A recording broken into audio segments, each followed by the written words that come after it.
Hello, welcome. Oh my God, what's happening in Thailand? So much since we last talked.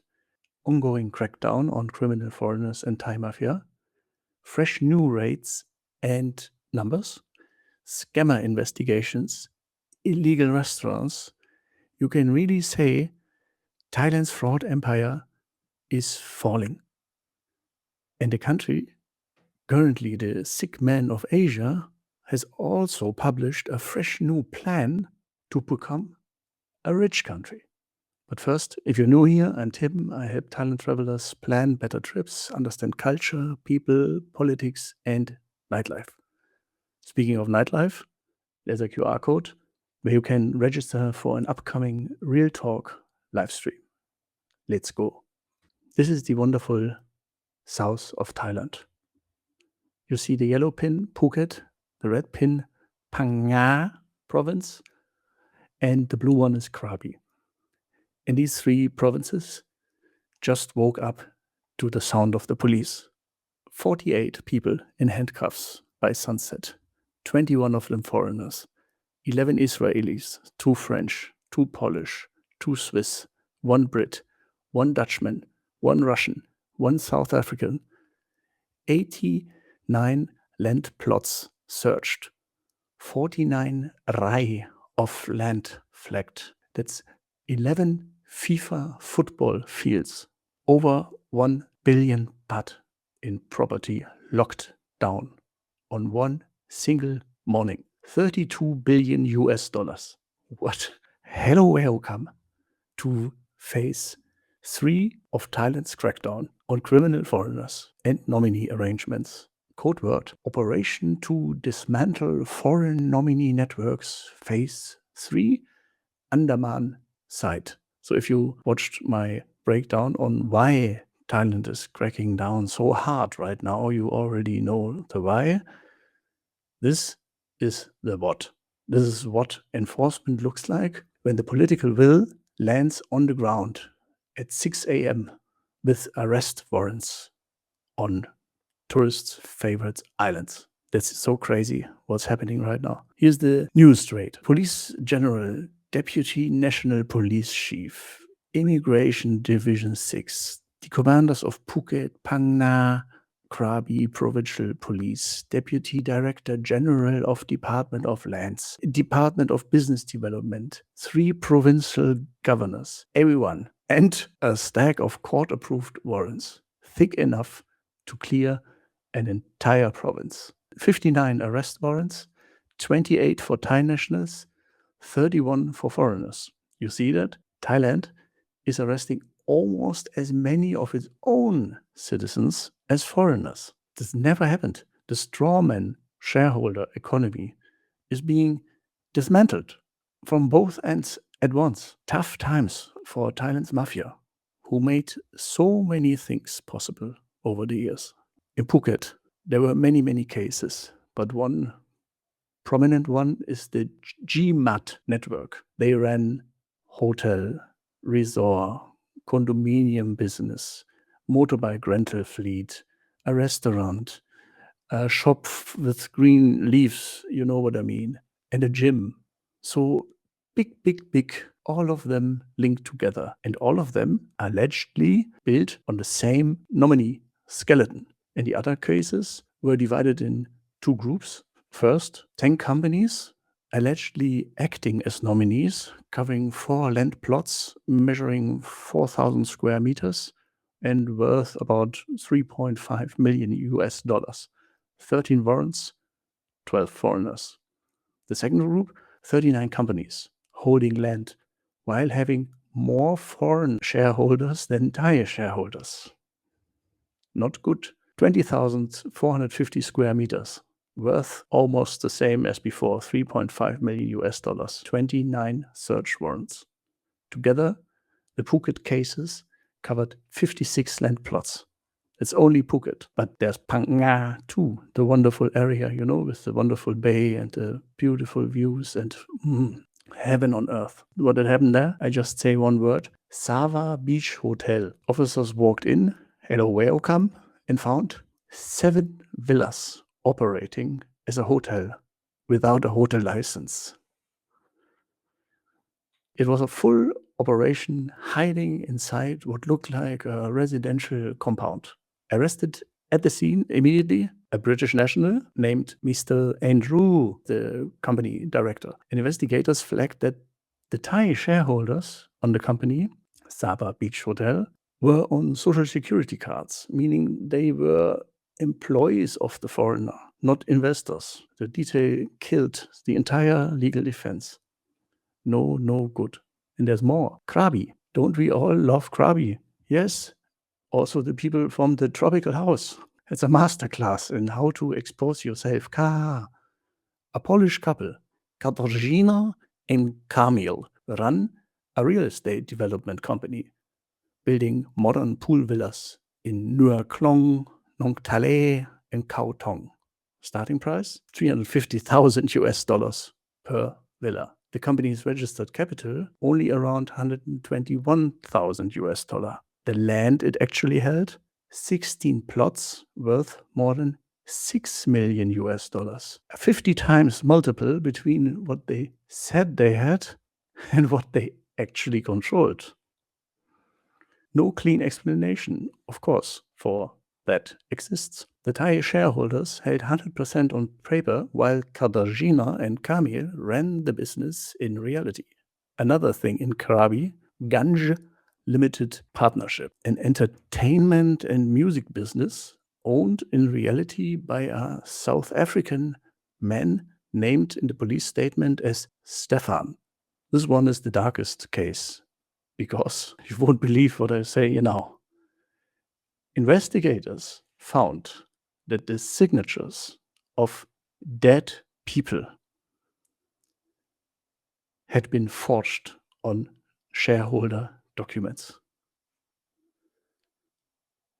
Isn't this crazy?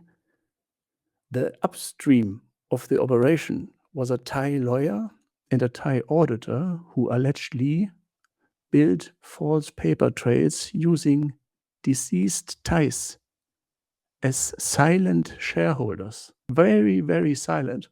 This is organized fraud with dead victims. Let's zoom out for a second. The scale. Phase 1 and 2 have already happened. And they happened on Pha-Ngan, Suratani, and so on.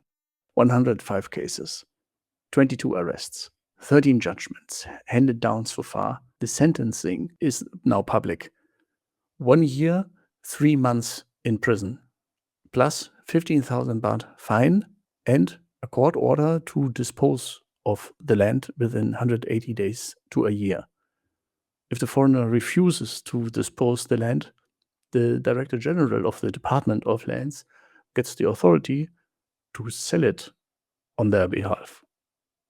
The state is liquidating criminals. I still almost can't believe that we're talking about Thailand, where everything for years was like, yeah, okay. Wow. In Phuket alone, authorities have already screened more than 30,000 registered juristic persons. Over 11,000 of them have foreign shareholders.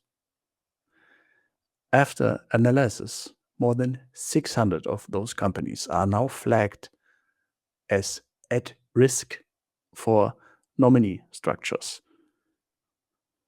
Yesterday's raid over the weekend was the first wave. The investigation is openly expanding. On Koh Samui and Koh Phangan, the Department of Business Development has flagged 11,426 foreign co-invested companies, roughly 68% of all registered firms on the two islands. More than 7,000 businesses across the country are now under active suspicion of using illegal nominee structures. And they're concentrated in real estate, in tourism, in hospitality.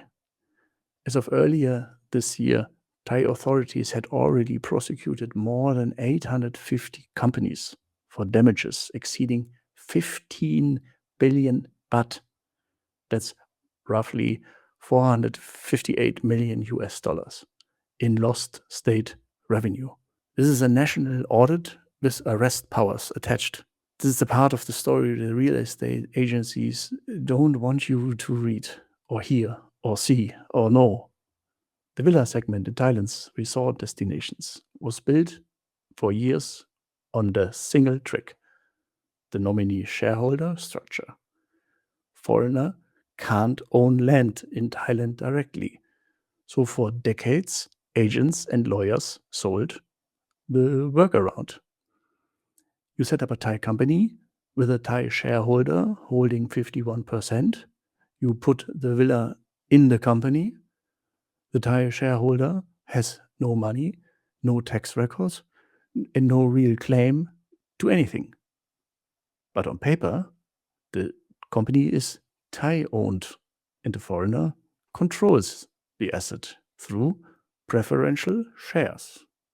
Everybody knew that. The agents knew, the lawyers knew, the land office had to know for years. Nobody pulled the thread, but the thread is now pulled. According to the South China Morning Post, the property tech firm Huai IQI estimates that roughly 3 out of every 5 villa transactions in Phuket involve a foreign buyer or lessee. On Koh Samui and Pha-Ngan, the ratio is even more brutal. 9 out of every 10 villa buyers are foreigners. There's an estimated 2,400 to 3,000 villas in Phuket alone sitting in the segment most exposed to the crackdown right now. Sotheby's Thailand confirmed, quote, international buyers account for the overwhelming majority of activity in the high-end villa market in Phuket and Koh Samui. Their advisor said the obvious quiet part out loud. We are seeing more buyer hesitancy, particularly among the buyers who were still evaluating their options. That's agency English for the deals are stalling. So the wealthier buyers are sitting on their hands. The middle-tier buyers are quietly shifting into condominiums, where the legal structure is straightforward. Foreigners can directly own up to 49% of the development. The villa segment is taking the impact. The smart developers, the ones who build clean from day one with proper leasehold structures, are quietly winning. Banyan Group, for example, sells villas to foreigners using a registered 30-year land lease bundled with proper ownership rights filed with the government. Their managing director was direct, quote, "We have not seen buyers withdrawing from transactions because of the nominee company enforcement. On the contrary, buyers who are well advised tend to place greater value on projects where the legal structure is clear from the outset." This means clean operators are about to absorb the market share that the dirty operators are losing. This is a brutal sorting nobody is talking about. Within 12 months, the villa market in Phuket and Samui will look completely different. I want you to think clearly about it. Roughly 7,000 nominee suspect companies sit across the whole country of Thailand, the land of smiles. Each one is connected to land, hotels, villas, restaurants, gyms, dive shops, scooter rentals, bars. Is everything. And each one is now exposed to arrest warrants for both foreigners and Thais, forced disposal of the underlying land within 180 days or a year, state authority to sell the land if the foreigner refuses, 3 years in prison, and up to 1 million baht in fines for the Thai nominee. Likely future classification as money laundering under the proposed legislation, which would allow direct asset seizure. And if even 20% of those 7,000 companies fail their compliance review, it's 1,400 forced liquidations.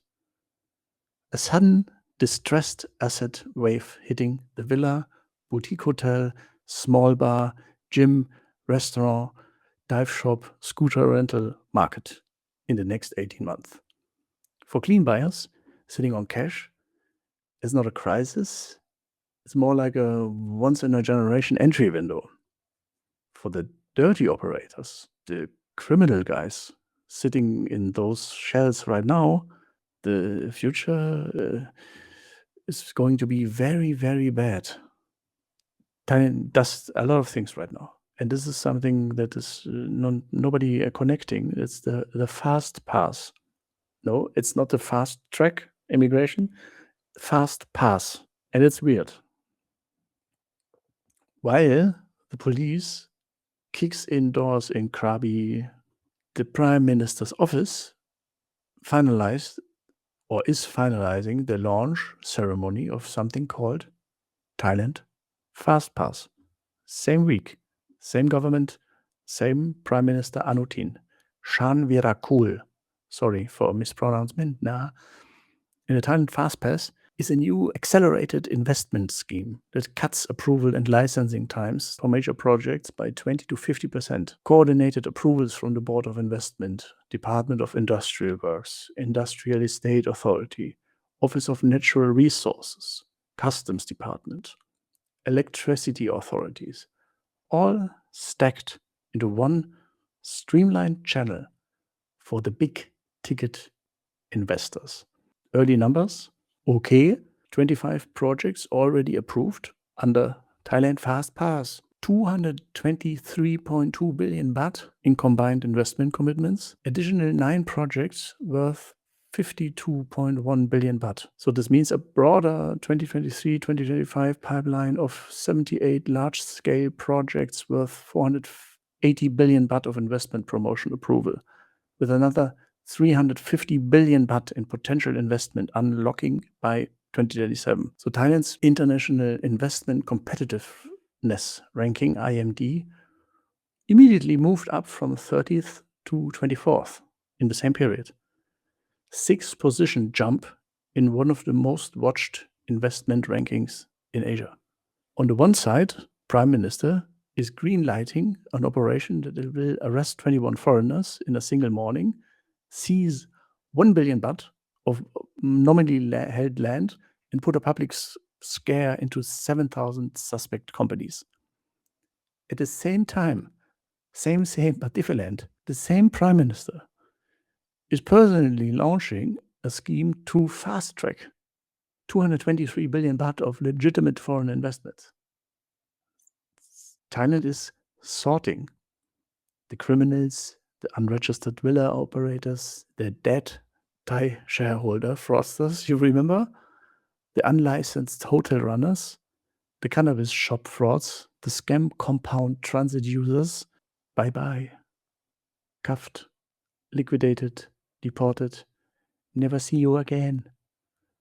The institutional capital, chip fabrication plants, data center operators, clean property developers, they are being courted, fast-tracked, fast-passed, permitted, hello welcomed. Thailand is doing in 2026 what every Western analyst said it was incapable of doing. It is choosing its foreigners. And what does this mean for you?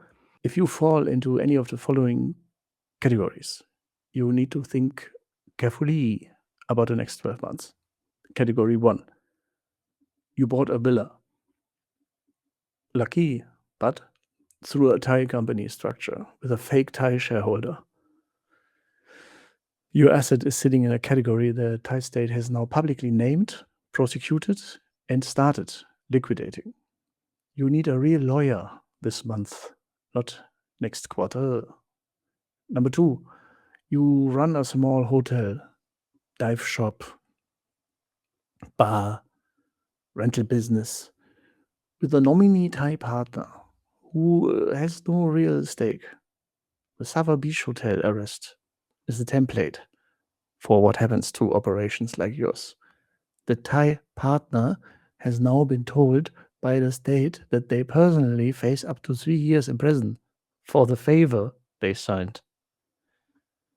Number 3, you're planning to buy a property in Thailand, and the agent is steering you toward a company structure with a Thai shareholder. Stop the conversation. The two clean paths are a villa registered as a condominium unit held in freehold or a registered 30-year leasehold with a reputable developer, like the Banyan Group. Anything else is now actively radioactive. Category 4, you are sitting on capital and considering Thailand as long-term play. You may have just been handed the best entry window in 20 years. The clean operators will absorb the share the dirty operators are about to lose. Distressed asset pricing is coming. And number 5, you are a tourist who just wants to come here and enjoy yourself. Nothing on this list applies to you. The beaches don't change. The street food doesn't change. The temples don't change. The land of smiles stays the land of smiles, but becomes the land of rules too. And the bottom line is, all these arrested foreigners are not the start of an anti-foreigner in Thailand, as I see it. It's the start of a sorted Thailand. The state has done the math, obviously, and it would rather have 25 fast-tracked clean investors writing checks for 223 billion baht than 7,000 operators with fake Thai shareholders. Understandable. The Thailand of plausible deniability is over. The Thailand of sovereign rule is openly recruiting at the same address. So if you're clean, hello, welcome. If not, you have maybe 12 months to fix it. So what do you do? Never again is not what Thai government says, by the way. I told you a lot of new stuff happening because there are more crackdown. Not only what you already know. No. Now suddenly the Thailand Commerce Ministry also is like, oh, what? This you have one? Okay, wow. Now you see them in the news, and they expand the crackdown on nominee companies, yes, but they focus on not just shady foreign investors, but also on Thai professionals who help. This means accountants. It has identified 140 accountants who held shares in 2,040 companies connected to foreign investment. Combined value, 2.53 billion baht. Also involved, 29 accounting firms. And the suspicion is simple.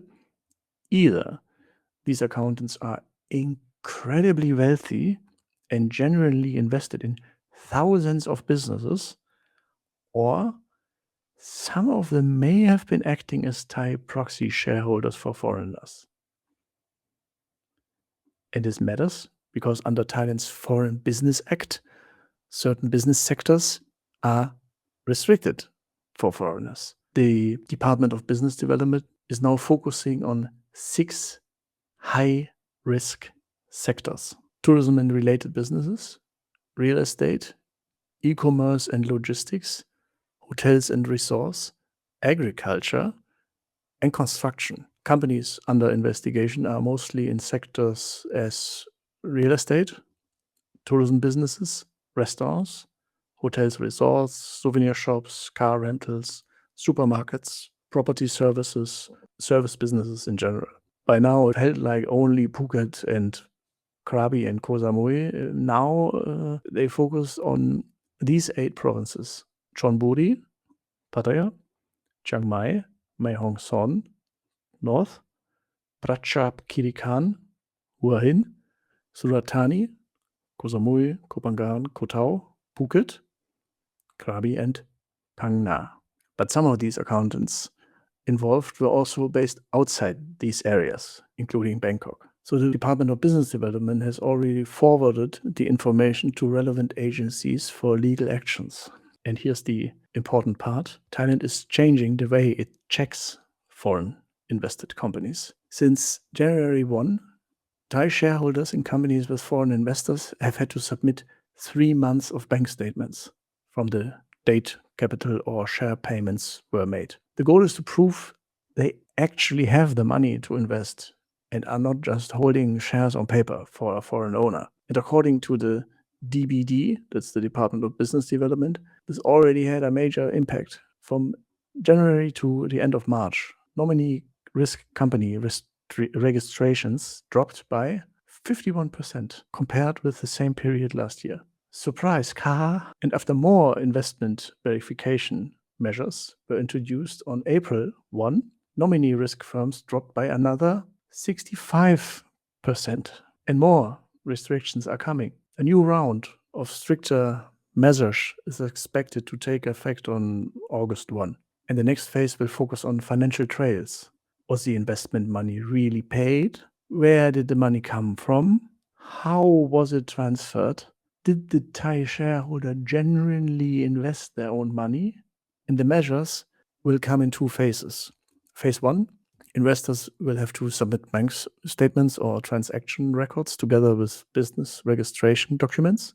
And in phase 2, the DBD plans to link data with financial institutions for real-time checks. This means Thailand is moving away from just checking paperwork and toward checking the actual money trail. The DBD will also meet with the Lawyers' Council of Thailand and the Federation of Accounting Professors and 7 accounting-related associations.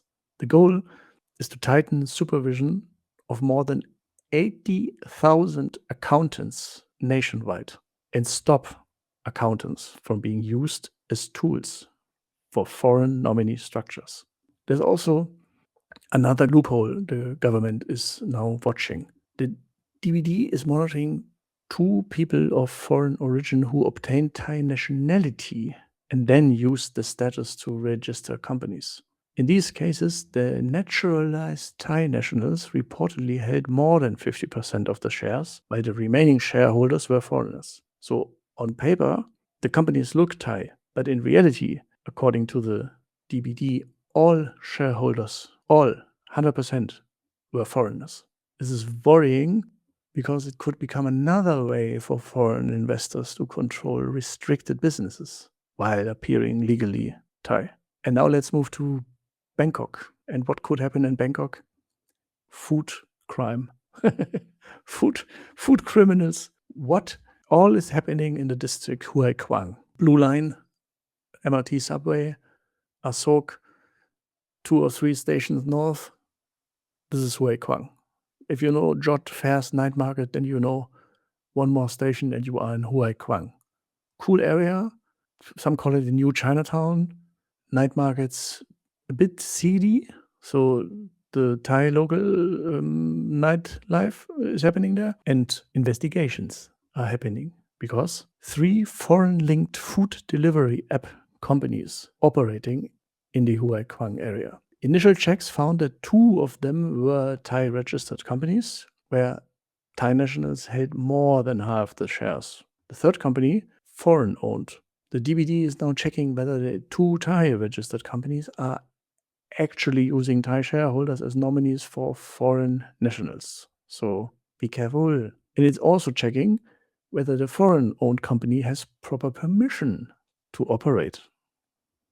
If Thai nominees are found, or if the foreign company is operating without permission, legal action will be taken. But there's more happening in Huai Khwang. The investigations has expanded even further. The DBD has forwarded the financial profiles of 53 corporate entities in Huai Khwang to the Anti-Money Laundering Office for financial tracing. This follows a joint field inspection on June 19, involving the DBD Anti-Nominee Task Force, House Committee on Commerce and Intellectual Property, House Committee on State Security, local law enforcement. They targeted illegal foreign investment structures and undocumented migrant labor networks in Huai Khwang. Officials say they found sophisticated corporate structures where Thai nationals appear to hold shares on behalf of foreign investors to hide the true ownership. Parliamentary committees also flagged related problems, including undocumented foreign workers operating business directly under the cover of Thai ownership. And now it comes. In Huai Khwang alone, there's a watch list now of 112 restaurants set up with foreign capital. These restaurants are now undergoing forensic audits, and this may only be the beginning. The BD has requested similar data from Bangkok's remaining 49 other district offices. So the big picture, Thailand is no longer just looking at foreigners overstaying visa or working illegally. It's going after the business structures behind the foreigners. Thailand is moving from a paperwork-based system to a money trail-based system. Before, it was enough for a company to look Thai on paper and everyone said, okay, hello, welcome, can. Now the government wants to know who really paid, who really owns, and who really controls it. And Huai Khwang is becoming one of the clearest test cases for this new enforcement era, especially around restaurants, food delivery, foreign workers, and Thai proxy ownership. So not only villa, burger, noodle shop, pizza, pub, this is part of a much bigger shift in Thailand. From the old anything goes if paperwork looks good system to a really strict model where ownership, money flows, immigration status, business activity are all being connected. And Thailand also hunts scammers. It's not only crackdown on everything I told you, it's also crackdown on scammers and foreign scammers. This picture is from today. The guy in the middle is Mr. Anutin, and the guys around him are the guys you don't want to have a problem. They announced the results of a 9-month crackdown on online scam gangs, call center networks, mule accounts, and transnational crime groups. Period, October 25, June 26. And the main results, online crime reports dropped by almost 70%. Financial losses dropped by 87%. Assets worth more than 24 billion baht were seized. More than 29,000 suspects linked to scam networks were arrested. Average arrests 121 per day. More than 70 boss-level suspects arrested or had warrants issued. 26 Thai and foreign nationals, private sector officials were arrested or had warrants issued. Over 350,000 mule accounts shut down. Mule accounts dropped by over 80%. Personal mule accounts dropped down 75%. Corporate mule accounts down 87%. Transactions down over 80%. More than 3.6 billion baht in suspicious money and assets frozen through Thai police online platform. Then there are phone and online scam suppression. More than 23,000 criminal phone numbers suspended. Over 290,000 suspicious spam numbers suspended. Fraudulent phone use per month reduced by over 77%. More than 120,000 scam URLs blocked. And by the way, Facebook was the most blocked platform with over 100,000 URLs. Cross-border internet connections were cut 10 times. SIM-box devices and false base stations used for scam calls, SMS, seized. Border signal towers inspected to prevent illegal use of Thai telecom signals. 862 victims were directly helped. Police used a real-time war room with banks to stop financial damage. Officers were sent directly to people who were actively being scammed in the moment before they realized it. There are border and transnational operations too. Over 1,800 Thai nationals were repatriated from neighboring countries. 67.9% from Cambodia. Over 30% from Laos. 2,489 Thai nationals were arrested for illegal natural border crossings. More than thousands of them had case IDs or criminal cases. Over 2,600 foreign nationals illegally entering Thailand in connection with scam cases were pushed out. More than 60 suspicious clusters were identified in Cambodia, Laos, and Myanmar. The scam bases are very close to the border, of course, and they are Osmach, sounds Scottish, that's in Cambodia, Tma Da, also in Cambodia, Poi Pet, Cambodia, Tbung, Cambodia. Then we have Myanmar, KK Park, Swe Koko, Min Let Pan, and Tahi Lake. And in Laos, Bokeo.